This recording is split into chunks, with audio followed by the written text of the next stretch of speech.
Muy buenos días, empezamos de nuevo nuestra clase en diseño y elaboración de proyectos. Voy a dejarles con un pequeño video que esta semana he tomado esa decisión de dejarles un video al inicio de la clase para que ustedes reflexionen un poquito. A veces la vida es dura, pero si la sentimos cruel, quizás deberíamos mirar nuestro interior. Tenemos sobrada capacidad para ser fuertes, reponernos y decidir ser felices a pesar de todo. Si yo decido ser feliz, tú también puedes hacerlo. Piensa que lo único que nadie te puede quitar es la libertad de tus pensamientos y sentimientos. Te pueden controlar todo menos tu manera de pensar o de ver las cosas. Eso es algo que solo te pertenece a ti, y en ti está el poder de elegir cómo quieres estar. Es necesario enfrentarse a los miedos con una realidad que muchas veces no tiene nada de bonito, pero al hacerlo, eso nos ayuda a definir cuál será la respuesta que demos ante la situación. Solo tú sabes cuál será la respuesta a todos tus miedos, pero hay algo que está a tu favor, que todo depende de ti. Tú sabes cómo resolver la situación, solo tú.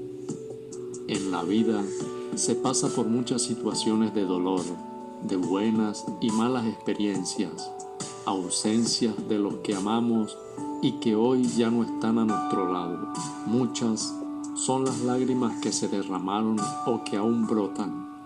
Humillaciones y sufrimientos habremos pasado por la vida, pero a pesar de todo lo negro que se vea en el panorama, la decisión es tuya. Puedes cambiar tu entorno y pintarlo con los colores que desees. Tú decides, la elección es tuya. Si solo ves un mundo frío y gris, es porque tú quieres que sea así. Cambiar depende de ti. Nadie puede vivir la vida por ti. Tenemos libertad de pensamiento, libertad para hacer o dejar lo que nos viene mal. Es nuestro tiempo, es nuestro mundo. No vivas una vida que no quieres. Decide. No caigas en los errores de aquellas personas que nunca cambian nada. Puede que algunas cosas en la vida nunca cambien, pero tú puedes hacerlo. Puedes si quieres. Si por alguna razón estás viviendo alguna pena, tristeza o frustración, tú puedes decidir cómo reaccionar ante eso que te ocurre. Si quieres, hoy mismo puedes sentir celos, ira, hostilidad, miedo, culpa, preocupación, vergüenza o resentimiento. Todo esto lo puedes sentir si así lo decides. O también puedes sentir tranquilidad, esperanza, fe, amor, alegría y otros tantos sentimientos que te den estabilidad cuando decidas pensar en forma optimista y positiva. Date cuenta de...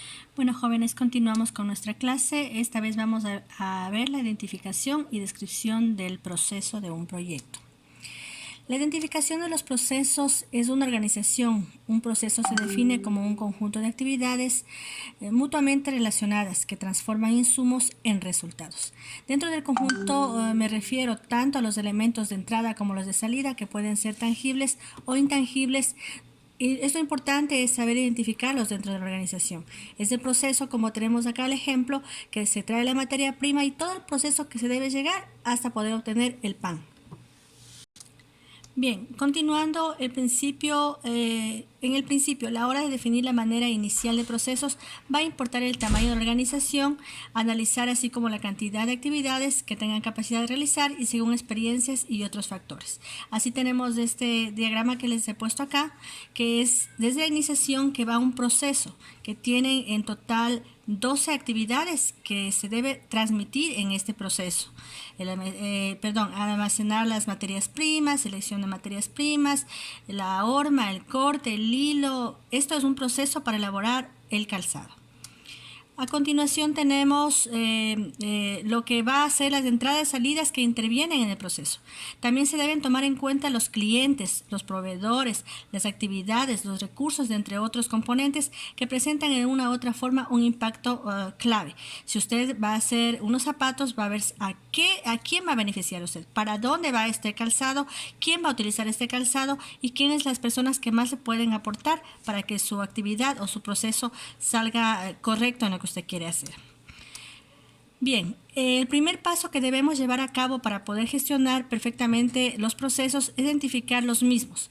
Las organizaciones se basan en desarrollar actividades las cuales se agrupan para dar procesos, interactuar entre sí, así como los engranajes, ¿no? Se trata de hacer un solo proceso para que todo salga bien, sin dejarse llevar por la inercia o voy a crear este zapato porque creo que esto va a ser bueno, esto va a ser mejor y a lo mejor no resulta en nuestra actividad o en nuestro proyecto que estamos elaborando. La identificación de actividades puede parecer un hecho fácil, pero no lo es. Podemos comprobarlo viendo la cantidad de cosas que se deben hacer en las organizaciones y por falta de identificación no se hacen o se hacen mal, por lo que no está tan clara su definición e identificación. Además, tenemos que definir como actividades de las organizaciones aquello implicado directamente con las entradas reales de dinero o facturables, dejándose la mayor parte de estas actividades fuera del control ordenado de la gestión. Así estábamos en el ejemplo anterior del calzado, hay que ver si este nos va a rendir para que la economía nuestra siga avanzando y poder terminar nuestro proyecto inicial. Así es, por ejemplo, si preguntamos cuáles son las actividades de un laboratorio, aquí les voy a dar otro ejemplo de un laboratorio clínico. La mayoría del personal del laboratorio nos dirá que pinchar, identificar las muestras, calibrar a los analizadores, meter datos demográficos, bueno, entre otras actividades. Pero a lo mejor estas personas no dan todos los procesos que deberían realizarlos o gestionar, como por ejemplo tomar datos de gestión, gestionar la formación del personal, inspeccionar las zonas de almacenamiento, entre otras y muchas actividades que a veces nosotros no gestionamos o no podemos verlas al momento que los estamos relacionando o realizando nuestras actividades. Es decir, cada vez que hagamos nuestro proceso debe ir conjuntamente con la actividad coherente a lo que estamos realizando. Lo que se pretende es que todas las cosas que se realicen en una organización pueden perfectamente ser identificadas. Lo ideal debería ser que fuéramos capaces de identificar las actividades hasta el mínimo nivel que se pueda, con el fin que los límites de los procesos puedan quedar perfectamente definidos. Es decir, cuando nos ponemos a hacer los procesos de nuestras actividades, debemos ver que las actividades deben estar bien definidas y ver el mínimo detalle para que no falte algo en el proyecto ya macro. Así también tenemos una manera útil de saber qué se hace en nuestra organización. Puede ser la elaboración de un cronograma, el cual nos va a ayudar muchísimo. Estos cronogramas pueden ser el de actividades, donde inclusive puede tener ya las personas que van a estar a cargo de todas las actividades que vamos a definir dentro del proceso. Bien, también ante esto debemos tener en cuenta una serie de criterios que deben facilitarnos la gestión de los posteriores procesos. No debemos incluir a un evento o a un número de actividades numeroso al proceso, ya que la formación posteriormente puede ser negativa, o es decir, se puede tener demasiada aglomeración de actividades y se va a escapar de nuestras manos realizar el trabajo final. Así también no debemos incluir un pequeño número de actividades en cada proceso, porque al final tendremos un excesivo número de procesos, lo cual uno a uno será fácil de controlar, pero en su totalidad sería un problema. Es decir, si nosotros hacemos un número cierto de procesos, debemos tener un número cierto de actividades, pero no debemos tener más procesos y menos actividades, o lo contrario, más actividades y menos procesos.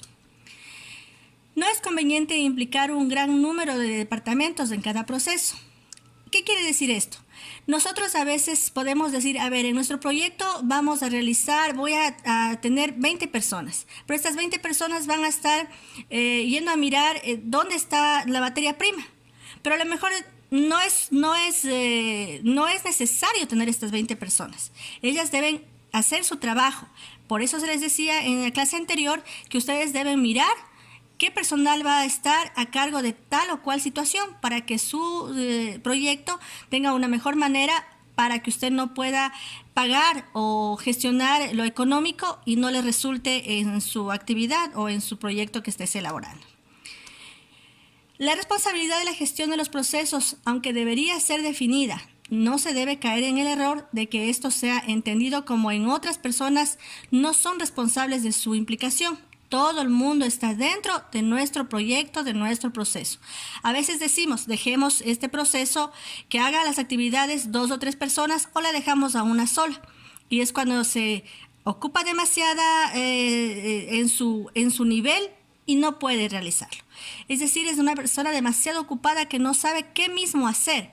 Mientras una persona productiva, usted deberá ver la persona que va a estar coherente en lo que va a hacer y cada uno va a tener su proceso para que pueda llegar a tener un fin correcto dentro de su proyecto. Bien, jóvenes, les dejo de igual manera una pequeña reflexión, que ustedes la lean y compartan con su familia. Recuerden que estamos acá todos los docentes apoyándoles en lo que se pueda y recuerden también que de la otra semana ya vamos a tener el examen de la segunda unidad y les pido por favor que hagan las tareas que se les envió para que todos podamos coordinar y hacer las cosas bien hechas. Jóvenes, muchas gracias. Una linda tarde.